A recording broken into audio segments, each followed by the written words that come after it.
Hello friends. Today we are going to see the next point of this chapter, that is ripple factor.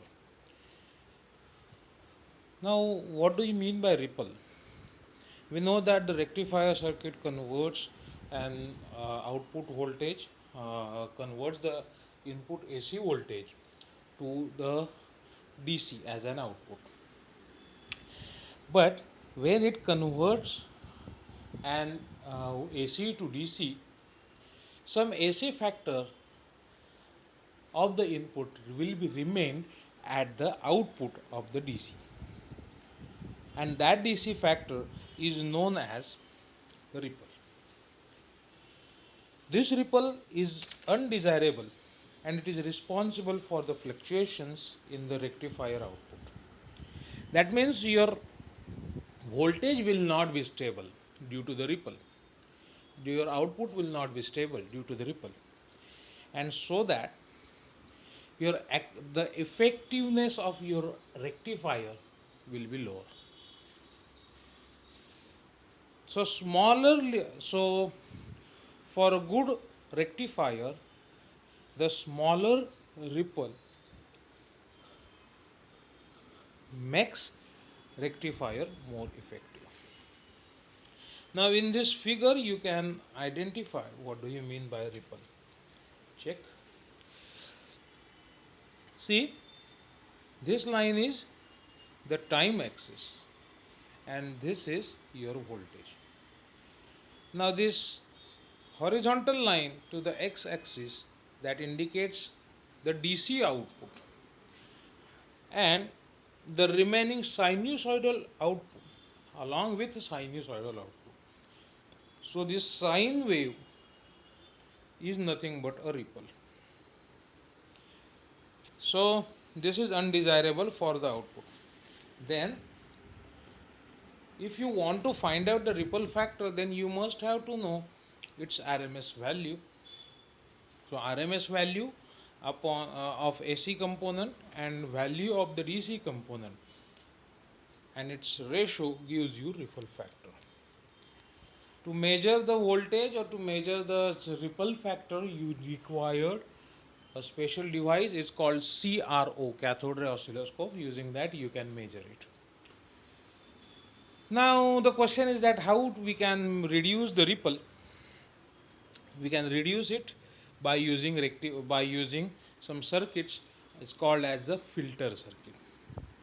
So DC voltage must be have a steady value, and if it will be fluctuating, then you have to reduce that. That problem is due to the ripple, and this can be reduced by using filter circuit. In this diagram we can see this. See, this is your rectifier, this is the output of the input of the ripple, which will be AC, which must be AC. This X and Y points are indicating the output of the rectifier, and that output is DC, but it contains some AC signal, and across that output a capacitor is connected. That capacitor helps to reduce the ripple. It absorbs the ripple and passes the pure DC signal, and that after the across the capacitor we are connecting load. That load may be your charger, that load may be your device, any device which use for your daily purpose. Okay, so such that you can reduce the ripple. Now the next point is Zener diode, but that Zener diode is not included in your syllabus for uh, 2020 2021 because of the COVID-19. But that Zener diode has also very much importance in the semiconducting devices. It is used for making stable output voltage. It is used for making uh, regulated power supply. The next diode that we have to see is a photodiode. See, every diode is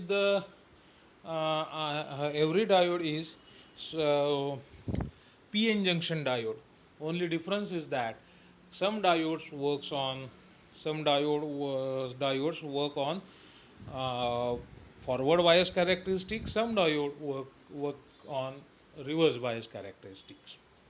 Okay, so photodiode is a special type of diode which converts light energy into electrical energy. So photodiode converts light energy into electrical energy. That means when light will fall on the diode, it generates electricity. But due to that, but for that, you have to expose this diode with the light, so that it also called as a photosensor, and it operates on reverse biased mode.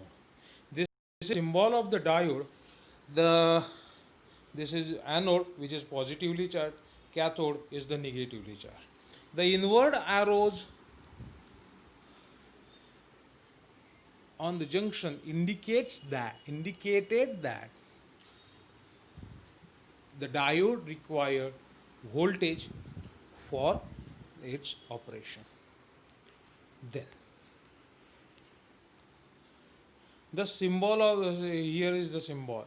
Now the current flows because of the minority charge carriers only.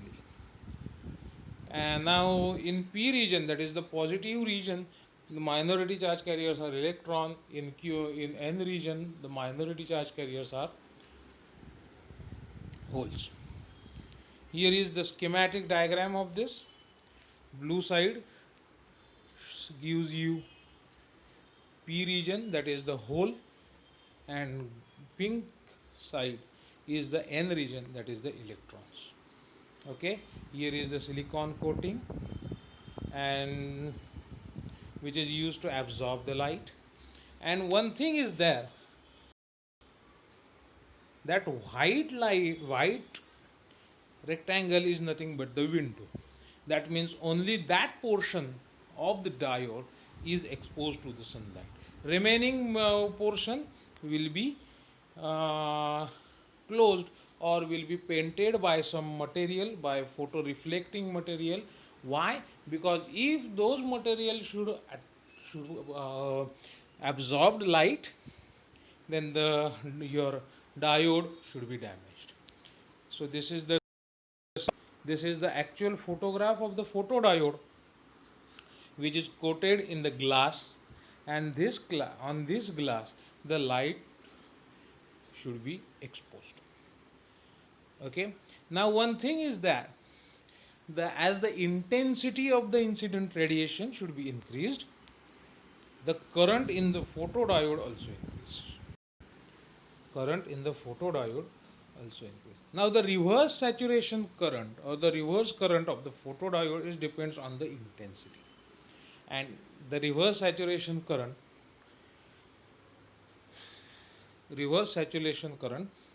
it can be controlled by intensity also. So controlling concentration of the carriers in the junction, you can control the current. Here is the IV characteristic of the diode. This parallel lines indicates that the current is saturated. That means for any reverse voltage after this point, the current is same. So that it is called as reverse saturation current, or also called as a photocurrent. And here is the reverse current and of intensity of the photodiode.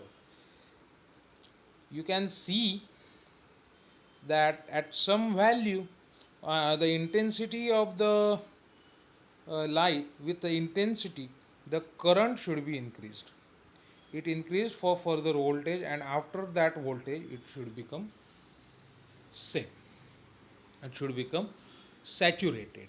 That means there is for some volt up to some voltage, the light intensity and reverse current shows linear relationship. That means intensity is proportional to the current. intensity is proportional to the current. Along with that, you can find out the saturation. Now, one thing that remain to tell, that RD means it is called as a dark resistance. So what do you mean by dark resistance? That is the constant value. This constant value, which constant value? It reaches at the constant value after reaching certain voltage. That means here, this thing VR, it increases and goes to certain value. It becomes steady. That value is called as, we are talking about this value. This value is called as saturation current of the photodiode, and it can one more term is associated with this, that is the dark resistance. That dark resistance is equal to maximum reverse voltage divided by dark current. Now what do you mean by dark current? Dark current is the factor, this is the current present in the semiconductor due to minority carrier in absence of light. So before exposing this semiconductor into the light, diode into the light, the current should be present, and that current is called as dark current. What are the advantages of the photodiode? It gives quick response, it has high speed of operation, it has linear response, which we have seen recently in the diagram, in the IV character, reverse bias characteristic. Then lightweight and compact in size, cost is very low, and wide spectral response. What are the disadvantages? The properties are temperature dependent. That means if the temperature will exceed certain value, it will be damaged. Low reverse current and low illumination level. These are two disadvantages. And where we can use this? We can use this as a counter or switches. We can use this in a burglar alarm system. So we can use to catch burglar. Detection of visible and invisible radiation. Circuits in which fast switching and high speed operations are required.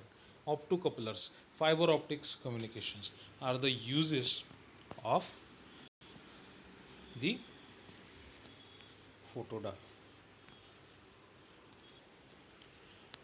After that, we are going to see solar cell, or it is also called as a photovoltaic cell. Basically, solar cell is divided into two types. First one is a photothermal cell. That means first term in the word is photo, said that it is a source, and second term is telling us that this is the conversion. So photo means light energy is converted into thermal energy. So this photothermal devices, we know it very well. We used, and we had seen such we are seeing some different devices, such like a solar water heater, in which the photothermal devices are used. And one more type is photovoltaic cell. That means photo means light converted into voltage. Voltage means electricity. So we will discuss the solar cell in some details. It is also known as the photovoltaic cell. That means when light incident on solar cell, it produces current and voltage to generate electric power. A solar cell thus works as a source of DC power. It converts DC voltage, and solar cells supply power for electric equipment at a remote place on the earth or aboard a satellite or a space station. So when space mission will be taken place, some the source of energy is sun, only sun, so that these photovoltaic cells are very essential for this such space missions. So this is the schematic diagram. You can check the blue, dark blue, lines or that section shows you anti-reflecting contact. What do you mean by anti-reflecting? That means the whole light will be fallen on the cell should be absorbed. Why? Because of diffusion of the junction. Okay, then the here is the front contact. That front contact is called as, it is in the that contact is nearer to the N side, and after that there is a emitter means N region. So the light will fall on the N region first, then EHP is generated, and then the current starts flowing. Here is the thicker here is the thicker section that is called base, which is PC region, and the rear contact is there. That rear contact is the second contact. That contact is in between the P point and N region, P region and N region, and across this point we should connect the load. Okay, so this is the schematic diagram of the. Now, how does it work? When the light incident on a solar cell, the following sequences takes place. That means first of all, electron hole pairs are generated in the depletion region of the PN junction. These are photo generated carriers. So when as soon as the light will fall on the diode, light will fall on the cell, electron hole pairs are generated. Those electrons and hole pairs are separated and collected at the cathode and anode respectively. So electrons and holes must be separated. If they will collected with each other, electrons and holes will be recombined. So creation and annihilation will be takes place. And this is not useful if you want to get some energy from the solars. So that must be separated. So that separation, they will separated and collected at cathode. So electrons collected at cathode, and electrons are collected at cathode and holes are collected at anode. Then the carriers are accumulated and generate a voltage across the solar cell. So when as soon as they accumulated at the end, the voltage is generated, and power thus produced is dissipated, that means utilized in the load resistance or in the circuit connected across the solar cell. So then you can connect the circuit across the solar cell. So here there should be negative charge carriers, here will be positive charge carriers. So as soon as charge collected at anode and cathode, you can collect the load resistance. Okay. So current produced in the semiconductor in the solar cell is called as light generated current or photo generated current. This happen in two steps. First, absorption of incident photons. That means the in solar cell the energy of photon is utilized. As soon as the photon will be incident, photon means smallest light particles. When photon will incident on the solar cell, their energy should be absorbed by the electrons, and then that utilized for electron hole pairs, and it is used to jump the electrons from over the band gap energy. Okay, so photon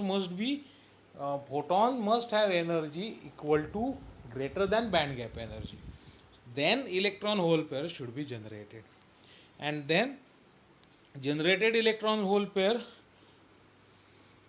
produce recombination, then it will be lost. So we have to separate. Thus then the separation of electron and holes will be taken place.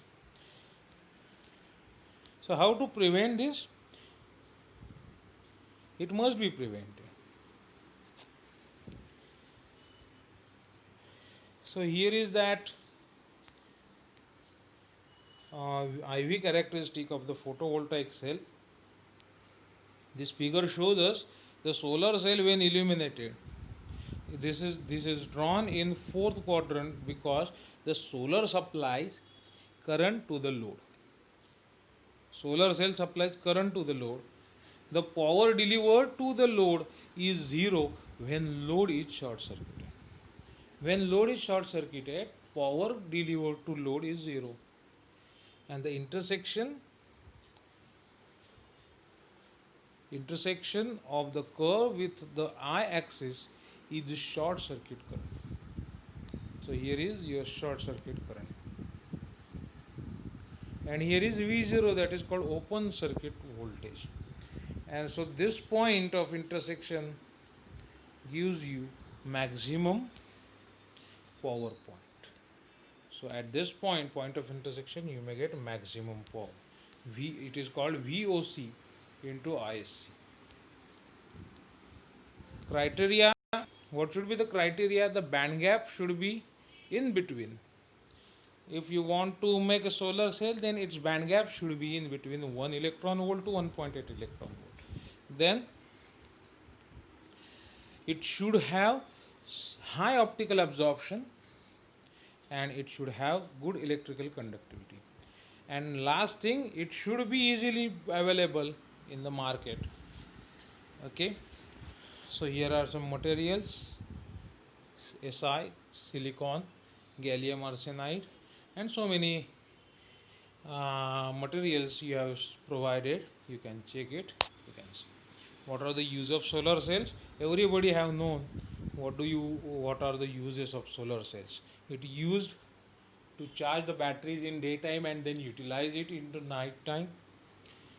They are useful for remote places for supplying power to various electronic equipments, from calculators to the satellite at the space stations.